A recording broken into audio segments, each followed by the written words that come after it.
Picture this. You're 34. You open your banking app. You check the balance. And something hits you.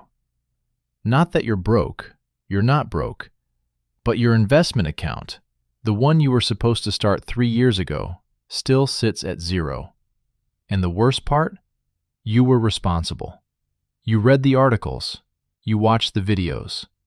You knew about compound interest before you were 22. But there was the move, then the pay cut, then the wedding, then the car died. Then you switched jobs and the timing just wasn't right. Every single decision made sense in the moment. Every single one. And here you are, 34, starting from zero.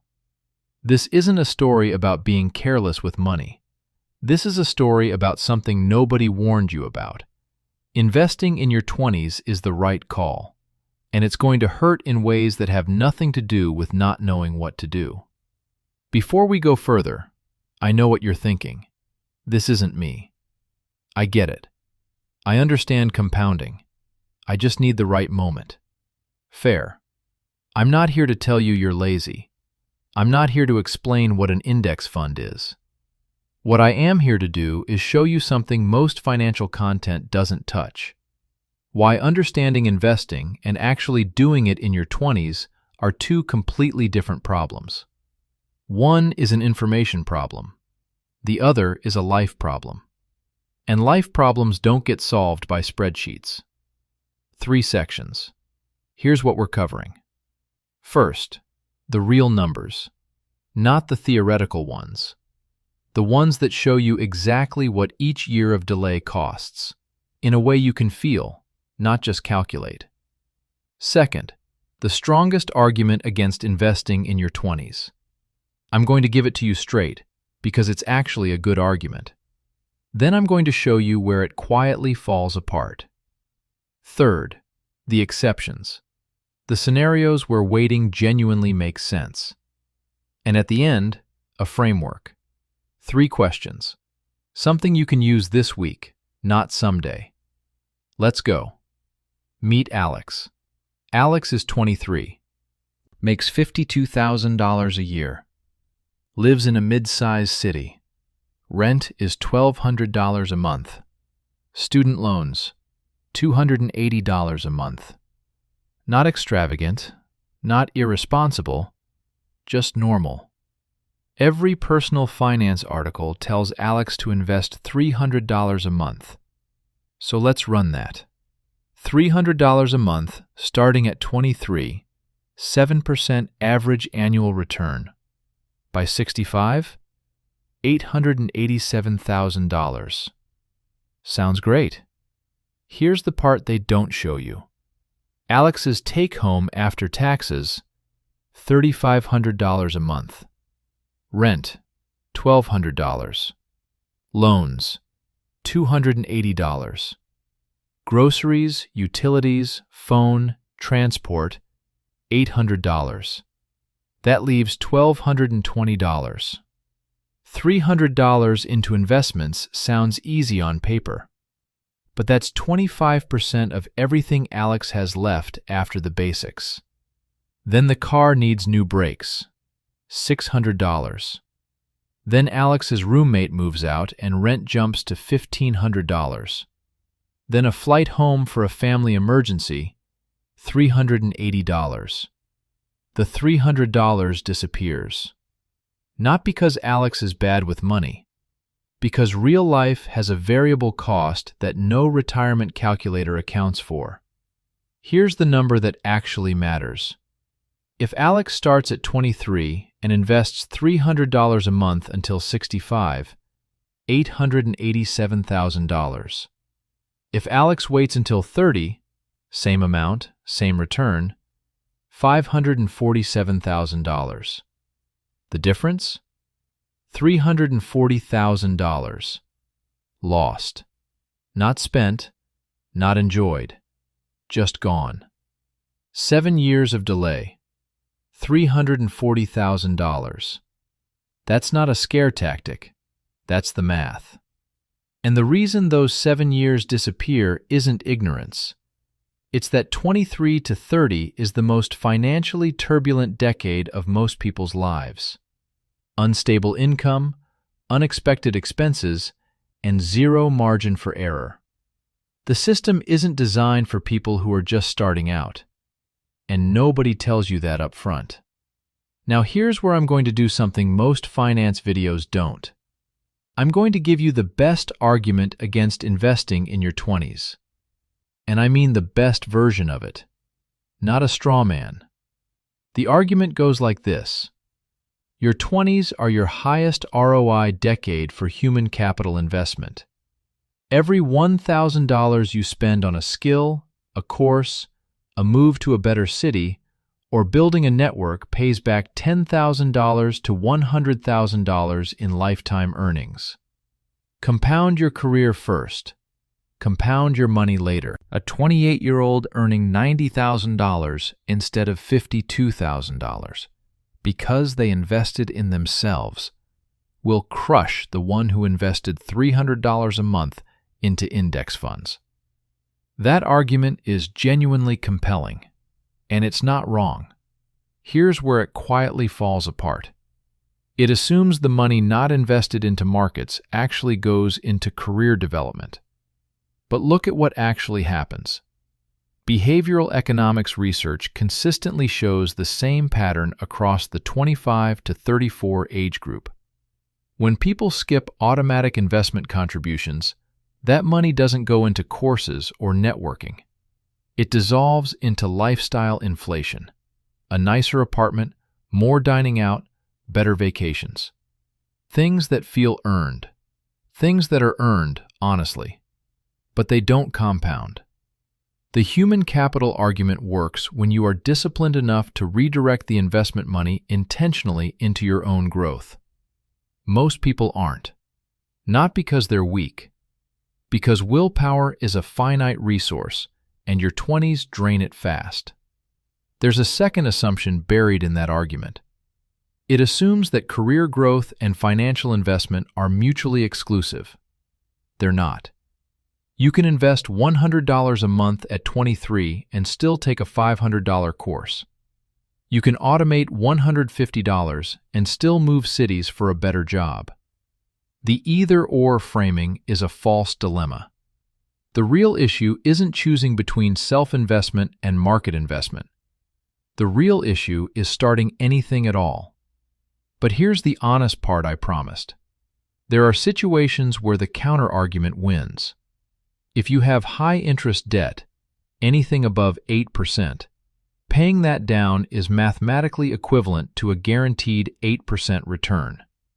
No index fund promises you that. If you have zero emergency fund, investing first is genuinely dangerous. One unexpected $1,800 expense will wipe out months of contributions and put you in credit card debt that costs more than your investments earn. If you're in a career moment that requires upfront cash, a certification, a tool, a move, and the math shows a clear income jump within 12 months, the short-term sacrifice can be worth it. These are real exceptions, but they have one thing in common. They're temporary. They have an end date. They're not a philosophy. They're a pause. The danger is when a pause becomes a default, when not the right moment becomes the permanent state. Now let's talk about how that actually happens. This is the story of Jamie, 24 years old, smart, self-aware, reads stuff like this. At 24, Jamie has $8,000 in student debt at 6.5%. Decides to clear it before investing. Reasonable. Takes 18 months. Done at 25. At 25, Jamie gets the investing app. Sets up a $200 monthly transfer. Then gets laid off at month 3. Cancels the transfer. Fair call. At 26, new job. Better salary, $61,000. But also a new city. Deposits, furniture, the whole setup. Investing feels irresponsible when the checking account is thin. At 27, things settle. Jamie starts again, $250 a month this time. 6 months in, a relationship becomes serious. Talk of moving in together. Finances feel intertwined and complicated. Contributions get paused while they figure things out. At 28, they move in. Rent is split. Finances are actually better. But now there's talk of buying a place in a couple years. Should they invest in a market that might drop or save cash for a down payment? At 29, still renting. A colleague mentions crypto. Jamie puts $1,500 in. It drops 60%. At 30, Jamie opens a proper index fund account. For the first time. 7 years after knowing exactly what to do. No single decision was stupid. Every pause had a reason. But the accumulation, that's the real cost. Those 7 years, even at just $200 a month, would have grown to $21,000 in contributions and close to $26,000 in actual value by age 30. That's not life-changing money, but it's the foundation and the habit and the proof to yourself that you can do it. Jamie didn't lose $340,000 overnight. Jamie lost it one reasonable excuse at a time. So here's the framework. 3 questions. Answer them before you decide whether to invest this month or wait. Question 1. Is this a stop or a skip? Most people think in binary. I either invest consistently or I don't invest at all. That's wrong. A skip is intentional. You miss 1 month for a specific named reason, and you schedule a return date. A stop is when you cancel the habit with no restart date. Stops are what kill long-term investing. Skips are fine. How most people think. If I can't do it perfectly, I shouldn't start. How you should think. 1 skipped month cost me maybe $20 in lost returns. 1 stopped habit cost me years. Question 2. What is the actual number I can automate right now without feeling it? Not the number you aspire to. Not the $300 that feels responsible on paper. The number that, if it left your account on the 1st, you genuinely wouldn't notice by the 15th.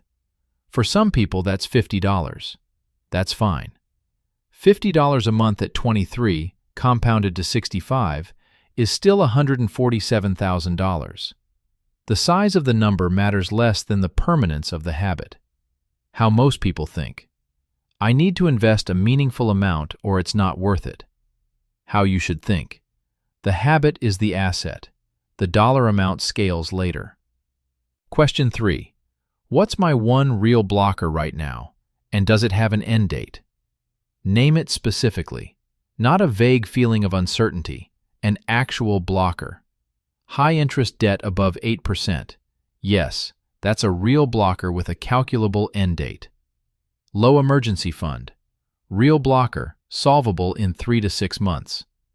Just feels like the wrong time, not a blocker, a feeling.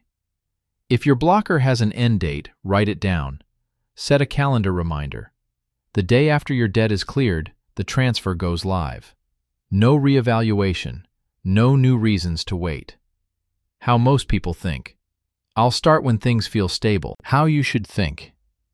Stability is built by starting, not waited for. Here's what this all comes down to. Investing in your 20s isn't hard because you don't know what to do. It's hard because life is genuinely expensive and unpredictable in ways that calculators ignore. The information is never the problem. The gap between knowing and doing is where the $340,000 disappears. The people who come out ahead aren't smarter.